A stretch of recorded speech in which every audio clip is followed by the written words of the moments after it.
시작해도 될까요? 시작합시다. 계속 방치하면 끝없이 갈 것 같습니다. 고통에서 빨리 풀어드리겠습니다. 자, 1번 문제 봅시다. 자, 옆에 계산기 두시고 계산기 세팅하세요. 0으로. 먼저 1번 문제부터 3번 문제까지 문제만 한번 쭉 보세요. 문제만.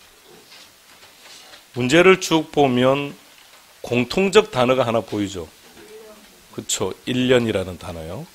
그래서 개론에서 계산은 어디에서 나오든 전부 다 1년이다라고 생각을 하고요. 연수를 말할 때는 1년이라는 말이 없더라도 1년을 전제로 하는 겁니다. 2번 문제 볼까요? 박스 안으로 들어갑니다. 2번 문제에서 두 번째 정보를 봅니다. 매년인지 매월인지 말이 없을 때는 매년입니다. 월인지 연인지 아무런 조건 제시가 안 돼 있을 때는 연을 얘기합니다. 근데 월이라고 정보가 주어져 있을 때는 반드시 연으로 환산하셔야 돼요. 그러니까 2만 원을 두고 계산하시면 안 되고 곱하기 12개월 12를 해야 된다는 것. 자, 그게 전체적 흐름을 일단 먼저 보고 자, 1번부터 시작합시다. 먼저 가능 총소득을 구해야 되는데 가능 총소득이란 무엇이다? 공실이 없는 상태. 따라서 문제를 보면 임대 조건을 빨리 찾으라 그랬습니다. 임대 조건 찾아보세요. 어떻게 되어 있습니까? 1000만 원에 20호 계산기에 치세요. 그럼 지금 계산기에 나와 있는 그 금액의 이름이 뭐라고요? 가능 총소득. 여기서 뭘 차감할 겁니까? 공실 및 대손 충당금을 차감할 텐데 계산 문제일 때는 그렇게 공실률이라고 놓는다고요. 자, 그럼 우리는 어떻게 계산한다고요? 곱하기 0.9 치세요. 0.9를 쳤을 때 나왔던 금액의 이름은 유효총소득. 그럼 동그라미 1번은 정확합니다. 동그라미 2번으로 갑니다. 두 번째가 순영업 소득이죠.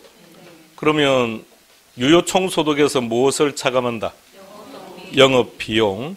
박스 안에서 영업비용의 동의어 찾고요. 영업경비가 8,000이니까 현재 나온 금액에서 8,000 빼세요. 그러면 나온 금액의 이름이 순영업 소득이니까 2번도 정확합니다. 순영업 소득에서 이제는 뭘 차감하실 겁니까? 부채 서비스액. 동의어가 거기 나와 있네요. 만일 월부금이 보였다면 또다시 곱하기 12 해야죠. 월이라고 되어 있으니까. 근데 앞에 붙였죠. 매년이라고 했습니다. 매년의 월부금이니까 5,000 그대로 빼면 되겠죠. 자, 그럼 이제 계산기에 있는 금액에서 5,000을 빼세요. 그러면 나오는 금액의 이름이 세전현금 수지니까 3번도 정확합니다. 이제 영업소득세 계산합시다.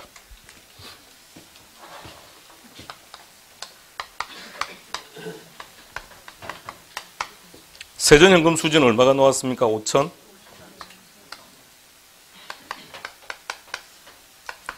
영업소득세를 구하는 방법은 두 가지였습니다. 첫 번째는 순영업소득, 두 번째는 세전현금 수지. 따로따로 기억하지 마세요. 함께 기억하는 겁니다. 둘 다 공통적으로 플러스 항목은 대체충당금, 공통적으로 마이너스 항목은 감가상각비. 순영업소득에만 존재하는 것은 순이니까 이자 빼야 되고 세전에서만 존재하는 것은 세원이니까 원금만 더하는 겁니다. 그러면 첫 번째 대체충당금 있다 없다? 없으니까 대체충당금 고려할 필요 없고요. 그 다음 원금 찾아야 되겠네요.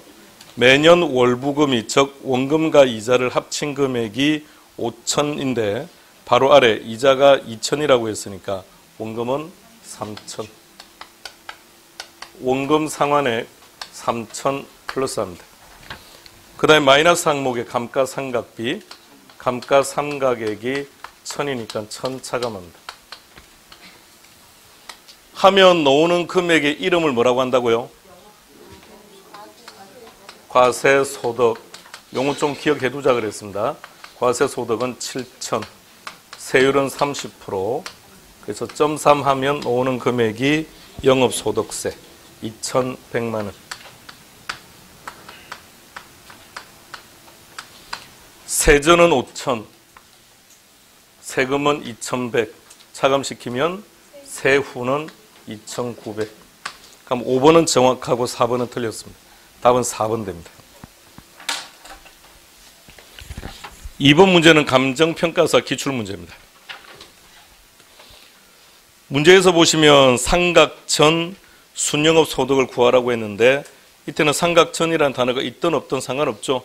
우리가 했던 게 상각전 순영업 소득이라고 했으니까요. 자, 먼저 가능 종소득부터요. 임대 조건 확인하고요. 자, 2만 원부터 출발합시다. 시작. 2만 곱하기 12 곱하기 100. 그럼 그게 가능 총소득. 거기서 무엇을 고려한다? 공실 5%라고 했으니까 우리는 어떻게 계산할 거죠? 곱하기 0.95 합니다. 하면 넣은 금액의 이름이 유효 총소득. 거기서 뭘 차감하실 겁니까? 경비. 경비 찾읍시다. 경비율이 나와 있네요. 현재 계산기에 나와 있는 그 금액의 60%가 경비래요. 그럼 우리는 곱하기 0.4 하세요. 하면 놓은 금액의 이름이 순영업 소득이다. 그죠? 근데 그게 얼마 나와 있습니까? 912만 원이죠.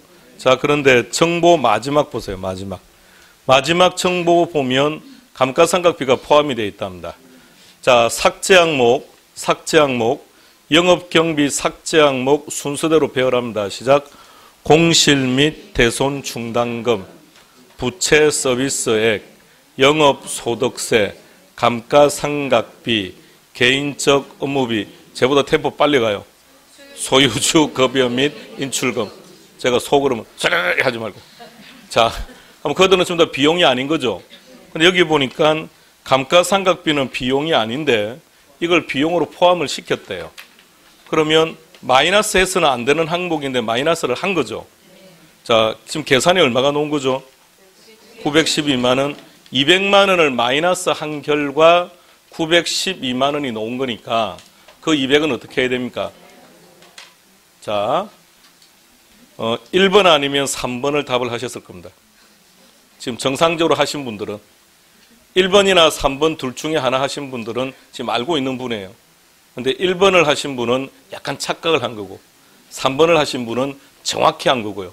4번과 5번을 하신 분은 이유를 모르겠고요. 자, 다시 갑시다. 200만 원 잘 생각해봐요. 얘 비용인 겁니까? 아닌 겁니까? 아니죠.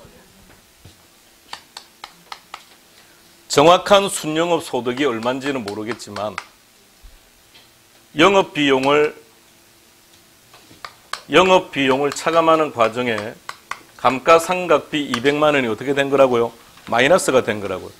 얘는 비용 처리하면 안 되는 거죠. 그런데 비용으로 인식을 한 결과 요 금액이 방금 얼마가 나왔던 겁니까? 912만 원이 나왔다고요. 그럼 얘는 빼서는 안 될 걸 뺐으니까 다시 이 금액에서 더해줘야죠. 따라 답은 1112만 원이 답이 됩니다. 답은 3번 됩니다. 다음 3번 갑시다.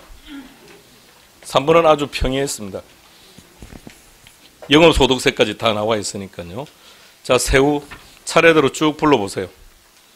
5천 곱하기 0.8 마이너스 1000 마이너스 1000 마이너스 1000. 그럼 그게 답이죠. 1000만 원. 그래서 답은 3번. 넘기지 마세요. 다시 합니다. 박스 안으로 들어갑니다. 3번 문제는 가능 총소득 주어져 있으니까 5천에서부터 공실이 20%니까 거기서 0.8 곱하고요. 그럼 0.8을 곱하면 놓은 금액의 이름이 유효 총소득. 그래서 뭘 차감할 거라고요? 경비. 경비가 1000이니까 1000 차감하고요. 경비 1000만 원 차감하면 놓은 금액의 이름이 순영업 소득. 여기서 뭘 차감할 겁니까? 부채 서비스에. 근데 이번 자료는 원금과 이자가 따로따로 주어져 있으니까 둘 다 차감한다. 그죠? 그래서 1000만 원 차감하시고요. 1000을 차감하면 놓은 금액의 이름은 세전현금 수지. 세금이 나와 있습니다. 계산 우리 보고 하라고 안 했죠. 그러면 1000만 원 차감하면 세후 현금 수지가 1000만 원. 답은 3번. 4번 문제로 갑니다. 4번 문제는 아주 간단하죠. 영업소득세를 구하라고 되어 있고 세전현금 수지가 5천 주어져 있습니다. 영업소득세 구할 때 공통적으로 더하는 항목이 뭐라고요? 대체충당금. 공통적으로 빼야 되는 항목이 감가상각비. 순영업소득에서만 고려하는 것은 이자를 뺀다. 세전에서만 고려하는 것은 원금을 더한다. 그럼 세전 5천 나와 있으니까 거기서 대체충당금 300 더하고 원금이 200이니까 더하고 감가상각액이 400이니까 빼면 과세소득이 얼마? 5,100만 원. 곱하기 세율이 20%니까 20%를 곱하면 답은 1025번 됩니다. 5번 문제 갑니다.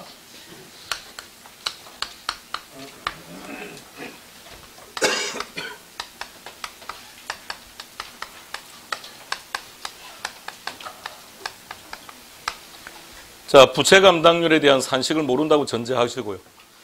자, 얘를 만났다. 구하는 방법 찾아가 봐요. 첫 번째, 율로 끝났으니까 분수화 시킨다. 알고 싶은 게 부채다, 감당 능력이다. 감당 능력이 올라가고 부채는 분모로 간다.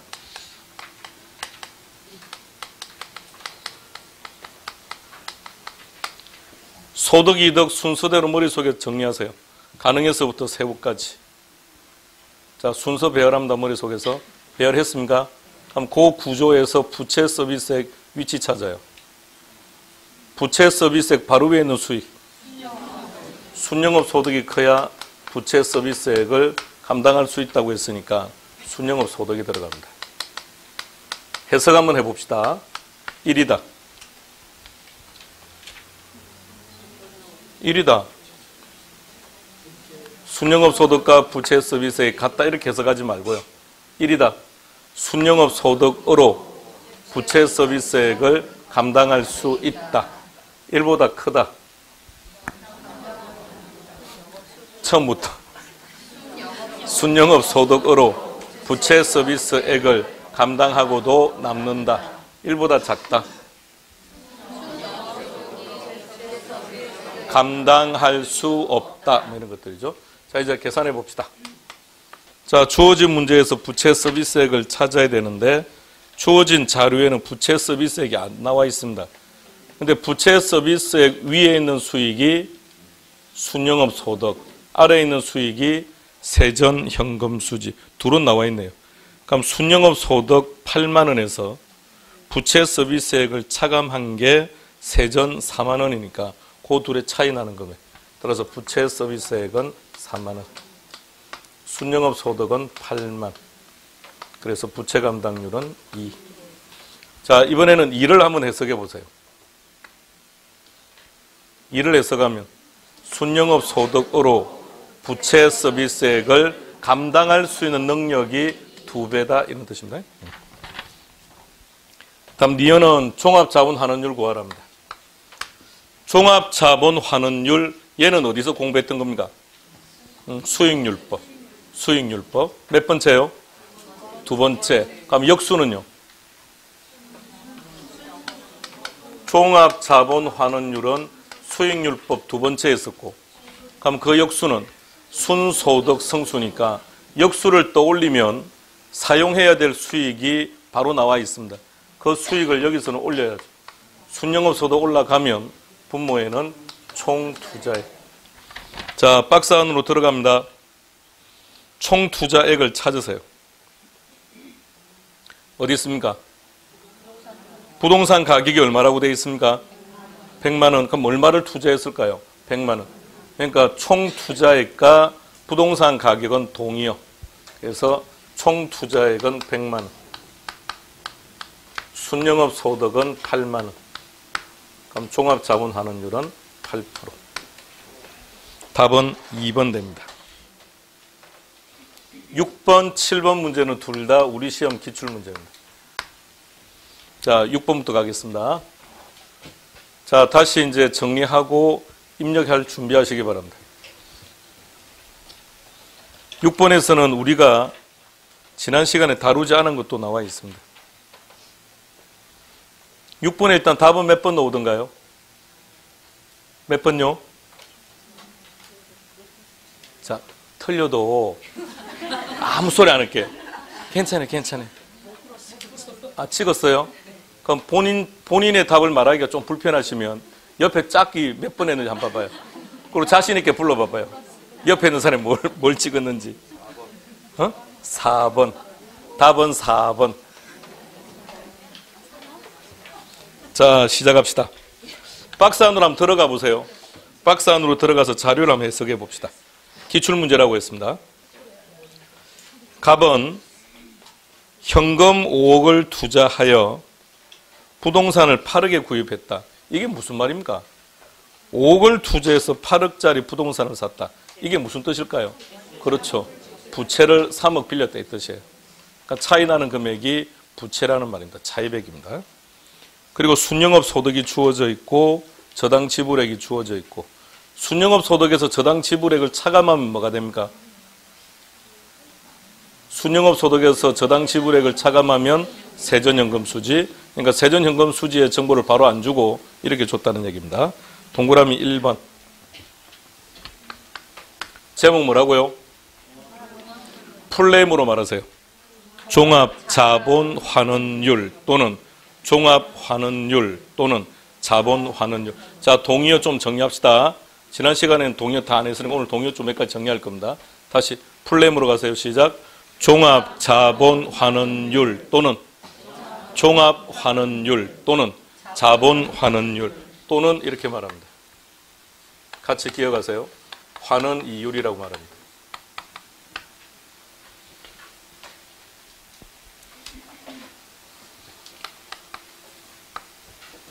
수익률법에서 몇 번째?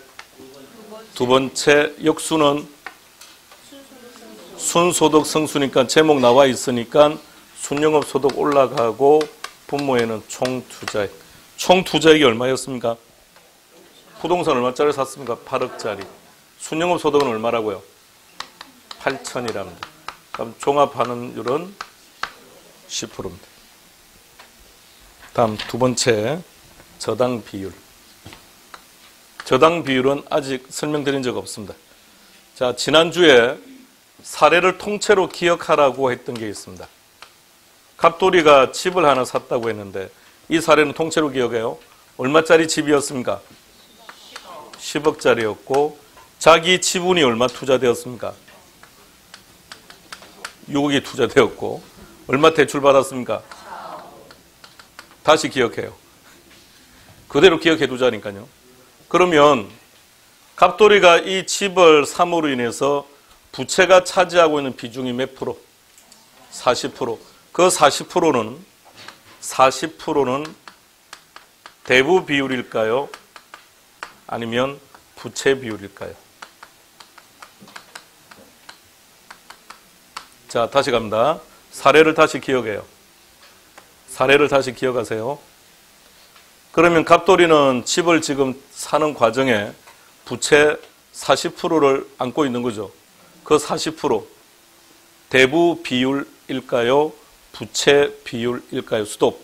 본인의 생각에 반대로 말하면 거기 답이에요. 자, 반대로 말합니다. 시작. 오케이, 대부 비율이에요. 부채 비율 아니에요. 그리고 이 둘은 동의어도 아닙니다. 그러니까 잘 기억하셔야 돼요.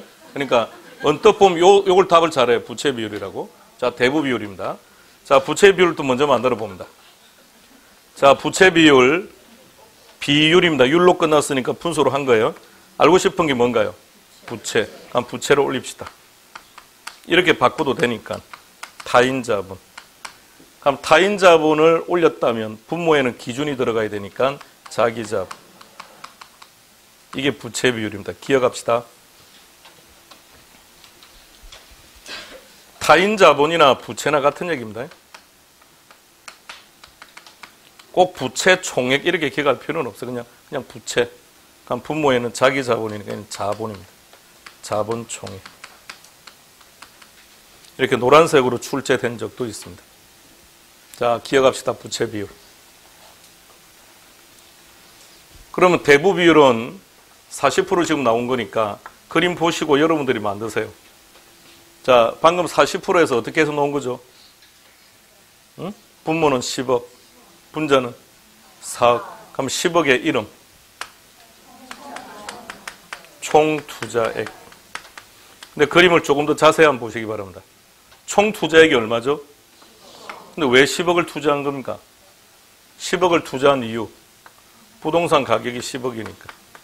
따라서 부동산 가격 또는 부동산 가치 동의어로 보시기 바랍니다. 그래 계산 문제 풀기가 편해요. 자, 그 다음에 4억의 이름은 뭐가 되는 거죠? 응? 그래, 부채 맞아요. 또는 타인자본 그것도 맞아요. 또 아는 거 다 말해봐요. 오케이. 저당 뭐라고요? A. 저당 지불액은 갚는 돈인데 저당 대부액. 이걸 기억하시는 게 계산 문제 풀 때 제일 좋아요. 자, 저당 대부액 나왔으니까 뭐가 또 따라 나와야 되겠죠. 시작. 저당 대부액 곱하기 저당 상수는 저당 지불액. 다 잘 기억해요. 빌린 돈 곱하기 이자율 하면 갚을 돈. 저당 대부액 곱하기 저당 상수는 저당 지불액. 자, 그럼 찾아갑시다. 얘가 지금 40% 나온 거죠. 이 사례에서는. 자, 그러면 대부 비율이 40%일 때 부채 비율이 몇 프로인지 계산합니다.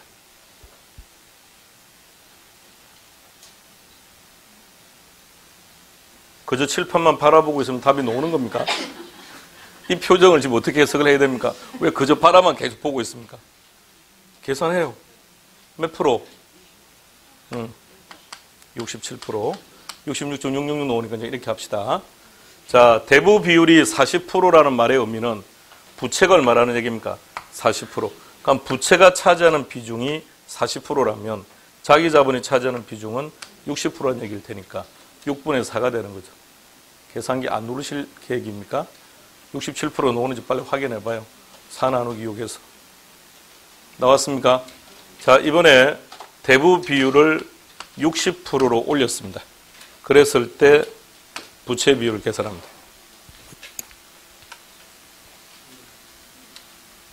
얼마가 나옵니까?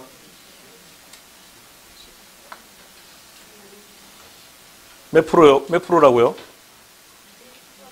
아니, 잠깐, 그래요. 맞아요. 150%. 1.5 하면 그냥 150%니까 100분율로 환산합시다. 자, 이번에는 80%로 올렸습니다.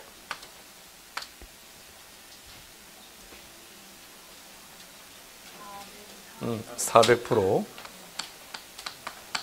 자, 서로 비교하세요. 자주 출제되는 내용입니다. 대부 비율이 커지니까 부채 비율도 커집니다. 그런가요? 좀 더 자세히 보세요. 대부 비율이 커지는 것보다 부채 비율이 더 커진다. 그게 답이에요. 두려 관계 잘 기억하세요. 다음. 대부 비율의 동의어들이 많습니다.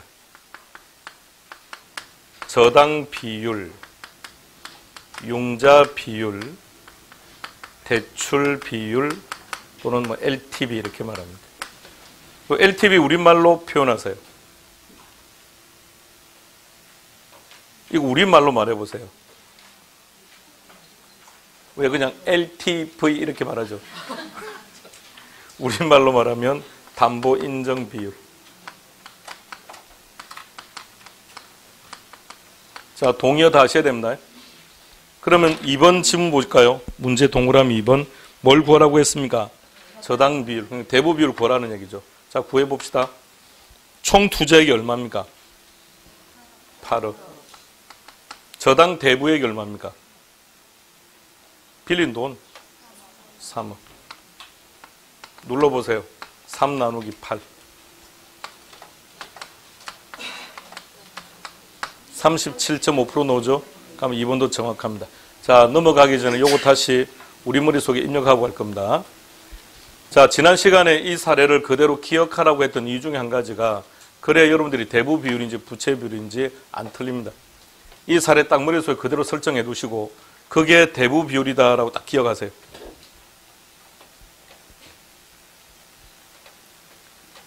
그러니까 갑돌이 입장에서 바라볼 때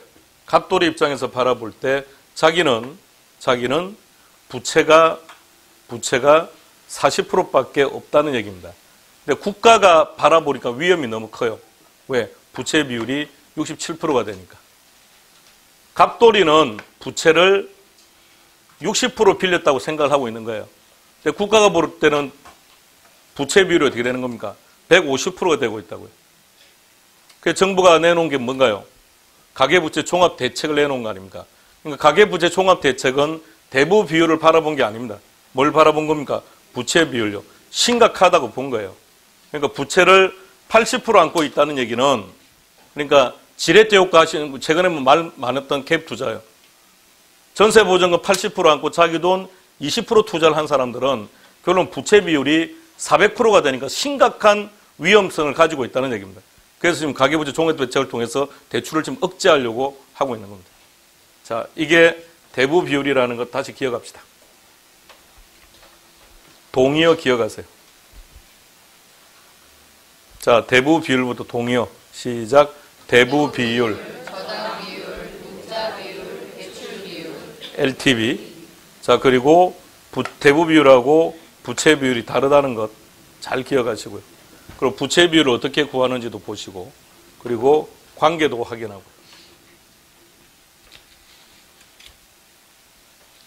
부채 비율이 커질수록 대부 비율이 더 커진다. OX, X. 그러니까 관계를 정확하게 기억하고 있어야 되는 겁니다. 다음 3번 갑시다. 3번은 제목이 뭐라고 되어 있습니까? 걔 동의어가 뭐였었죠? 순소득 성수. 성수로 끝났으니까 분모의 수익이 들어가니까 순영업 소득에 대한 총 투자액. 순영업 소득이 얼마죠? 8천.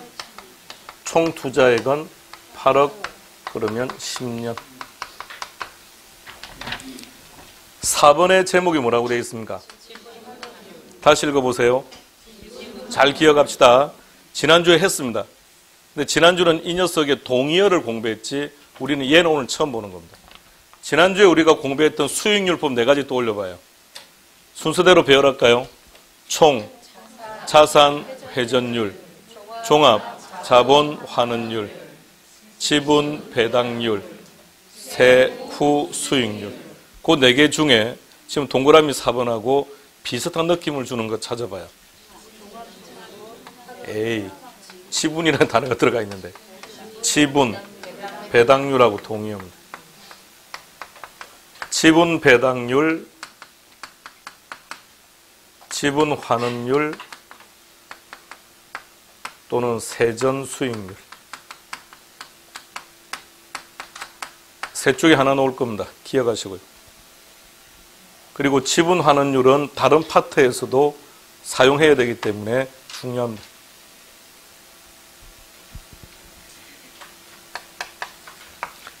지분 배당률은 수익률법 몇 번째 있습니까? 3번째. 그럼 역수는요? 세전 현금 수지 성수니까 세전 현금 수지가 올라가면 되겠네요. 그럼 분모는 지분 투자액. 지분 투자액이 얼마입니까? 5억 투자했다고 했습니다. 그 다음에 세전은 순영업 소득이 8천이고 저당 지불액이 4천이라고 했으니까 차감하면 세전은 4천. 8%. 그 답은 4번 됩니다.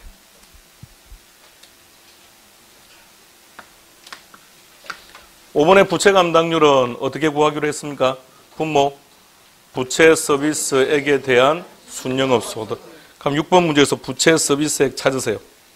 얼마라고 되어 있습니까? 4천. 순영업 소득은요? 8천. 그럼 얘도 2가 나오네요.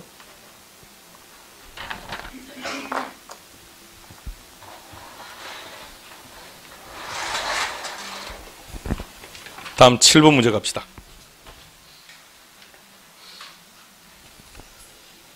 들으면서 보니까 7번에 2번을 답으로 체크하신 분들이 여러 분 보이시던데 일단 그렇다면 2번을 틀렸다고 하신 분들도 지금 복습을 많이 하셨다는 얘기입니다.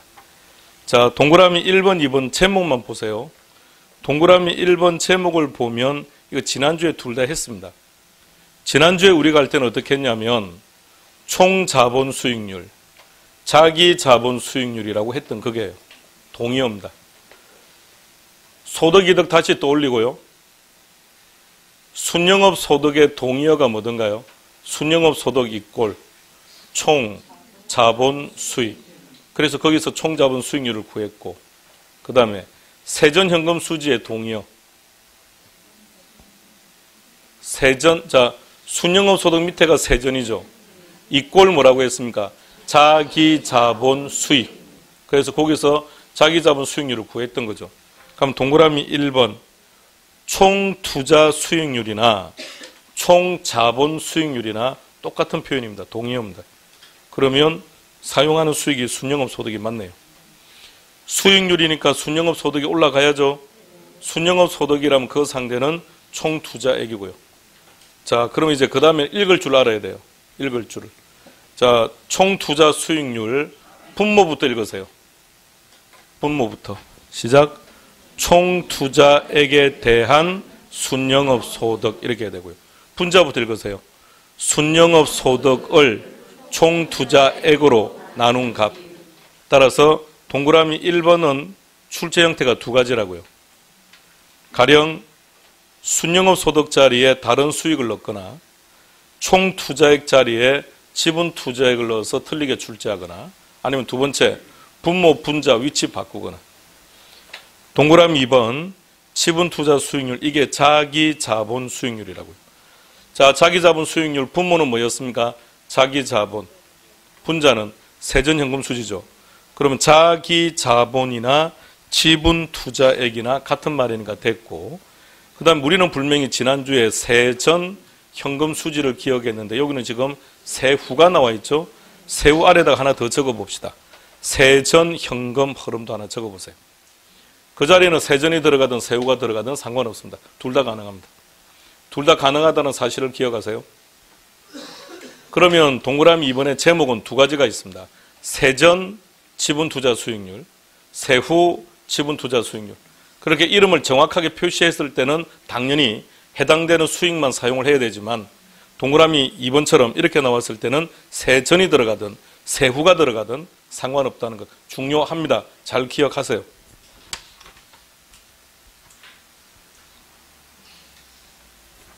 (3번도) 처음 보시는 겁니다. 지난주에 안 했습니다. 제목이 뭐라고 되어 있습니까?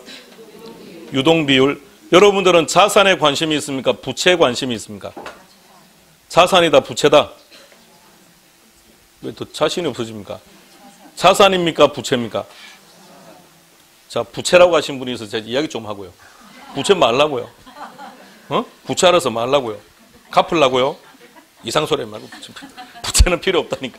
뭐가 중요하다고? 자산. 그러니까 뭐가 올라가야 됩니까? 자산을 올리는 거예요. 그럼 분모부터 시작.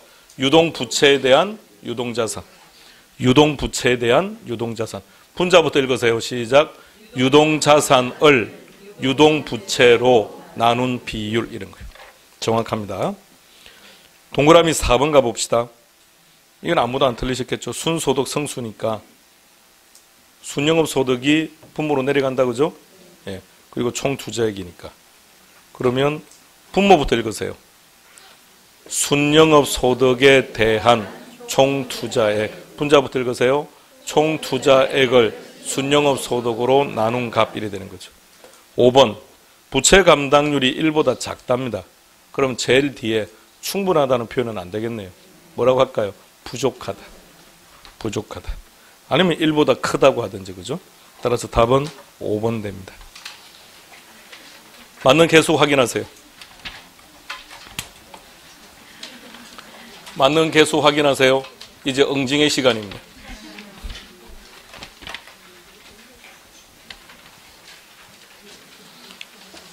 자, 숙제 내어드리겠습니다. 오늘 끝나면 또다시 다음 시간에 오시기 전까지 동영상을 보시는데, 오늘 했던 내용들 다시 동영상 보시고 다 자기 걸로 만드세요. 어차피 이거 우리 했으니까 두 문제 나온다 그랬습니다. 계산 하나, 이론 하나. 쉬었다가 시작하겠습니다.